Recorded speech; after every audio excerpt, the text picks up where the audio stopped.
荒野、村舍、农田。你相信吗？这里是北京朝阳。但别着急，别眨眼，你熟悉的朝阳即将升起。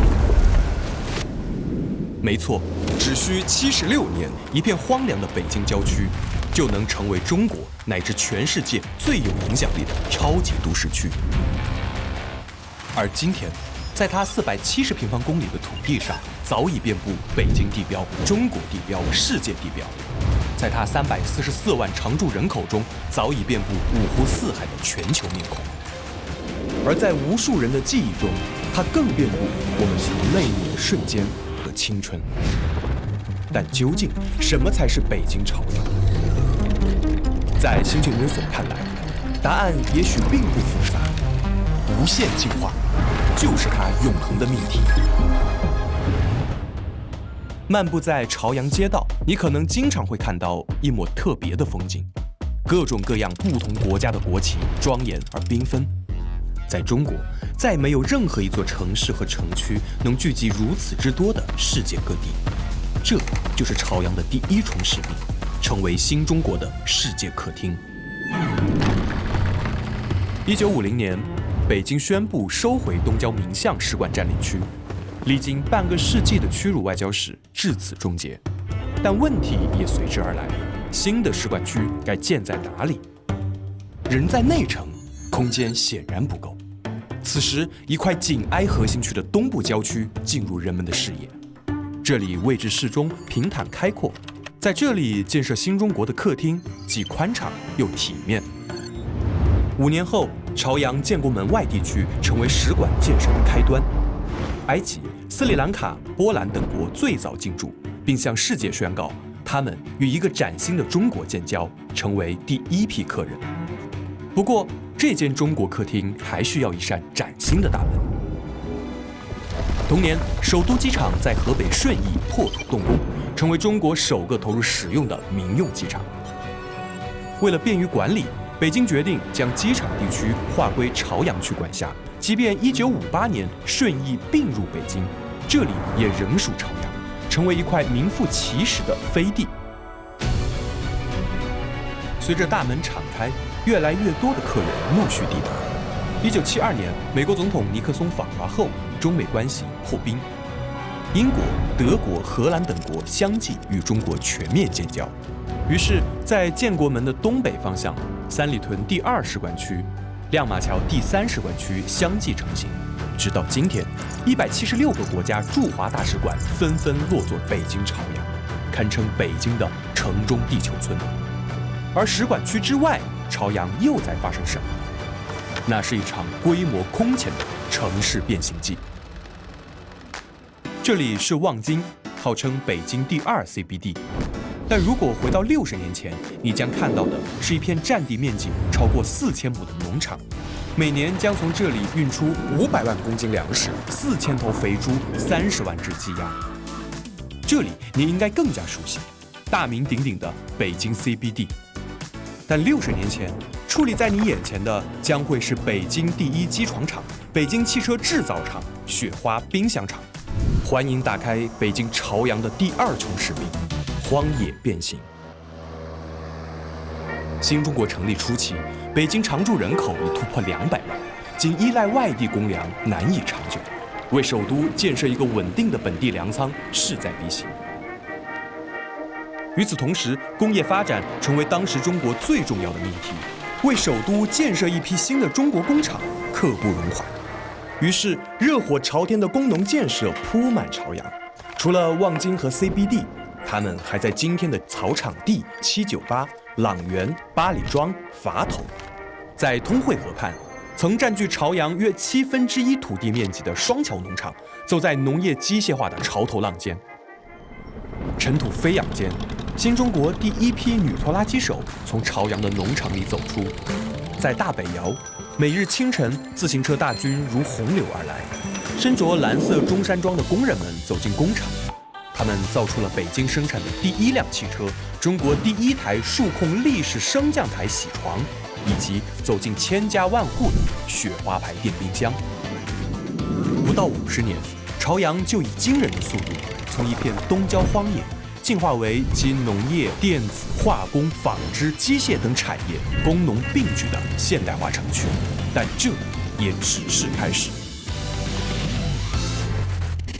1985年9月1日，随着一声巨大的爆破声，运转近30年的北京金属结构厂轰然倒塌，代替它的将是5年后建成的中国国际贸易中心。1993年，国务院批复北京城市总体规划，正式提出建设北京商务中心区。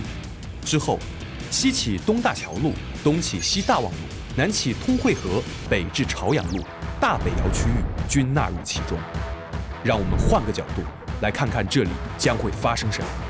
100米、200米、300米、500米，一道独一无二的北京天际线，在30年间被朝阳重新勾勒。大北窑这个略显土气的地名将逐渐被人们忘却，取而代之的是北京 CBD。有人说，这是属于朝阳的全球时代，几乎所有的世界知名企业都会在朝阳 CBD 落户，而无数有关青春和奋斗的故事也在这里完成铸建。但比起构建出一座钢铁森林，北京朝阳还有更多的追求。就在国贸动工1年后，距离它约3公里外的一座体育馆里，出生于朝阳幸福村的歌手崔健走上舞台。他挽起裤腿，带来的歌曲是《一无所有》。随后，这片被大家称为工体的体育中心开始进行翻新修建，因为它将迎接的是整个90年代中国最重要的盛会——第11届亚运会。当亚洲雄风传唱中国后，朝阳继续向北迈进，因为一场更加重要的世界盛会又将到来。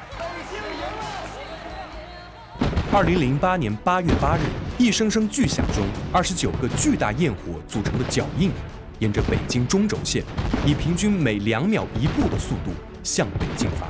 没错，它的目的地还在朝阳，今天的奥林匹克公园。14年后，当北京成为世界唯一的双奥之城，朝阳再次陪伴首都成为全球焦点。而30年间，中国一步步站上了世界舞台正中央，而每一步朝阳都不曾缺席。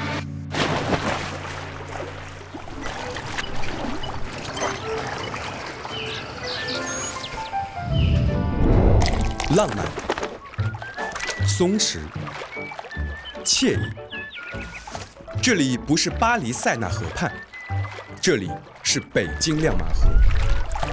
如果数年前你来到同样的位置，又会看到什么？生锈的栏杆、密集的水生植物，甚至有些异味的河水。一路狂奔而来的朝阳，急需一场精雕细琢的城市净化。治水就是最关键的一步。让我们来看看北京朝阳的水有多么重要。自古以来，温榆河、北小河、灞河、萧太后河等8条河流遍布朝阳，湿地湖泊星罗棋布。而从功能角度，灞河、通惠河又与京杭大运河相连，构成了南北漕运的重要支线。但随着城市化发展，许多河道逐渐干涸断流，再不复华北水乡的模样。于是，朝阳开始了一场河流拯救计划。以亮马河为例，从上世纪80年代开始，人们持续治水，污水净排，清淤疏浚，水质逐渐恢复清透。但这还不够。从2019年起，朝阳还将亮马河与周边的水系连接，打造出18公里长的滨水慢行道。你可以沿着河岸从东直门一直走到蓝色港湾。终于，这条河流不再是孤立的风景，它已经流入人们的生活。这依然不够。不久之后，亮马河及其与之相连的灞河还将继续进化。2条河流将恢复真正的通航能力，还将把三里屯、燕莎、蓝港、六里湾、朗园这5个跨越不同时代、不同风格的超级商圈连为一体，最终形成一个世界级的滨水经济区。而灞河还将继续向东，以崭新的面貌与北运河连通。那是他们古老的相遇，但又何尝不是历久弥新的重生？这样的尺度就够了吗？还不够。在未来，朝阳的河流还将串联起包括温榆河公园在内等1000个公园、绿地和林荫绿道，而它们又将与附近的社区、商圈、街道再次形成新的连接与交织。那是一场彻底的大尺度绿化和城市空间重组。水与岸，都市与自然，繁华与静谧，世界与中国，都将被北京朝阳一一连接。到那时，朝阳又是一座怎样的城？不用担心，它依旧会是中国最重要的世界客厅，因为中国需要更多的朋友，也会用真诚迎来更多的朋友。它依旧是一座繁华的超级都市，因为朝阳珍惜每一次能让自己进化迭代的浪潮，无论科技还是互联网，超级快也超级狠。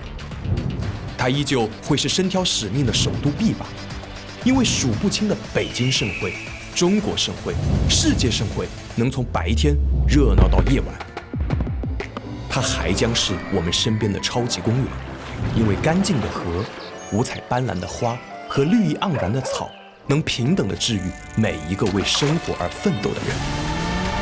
它终将是一座无限进化的城，正如它见证过的蓝图、使命和浪潮。凡事过往，皆为序章。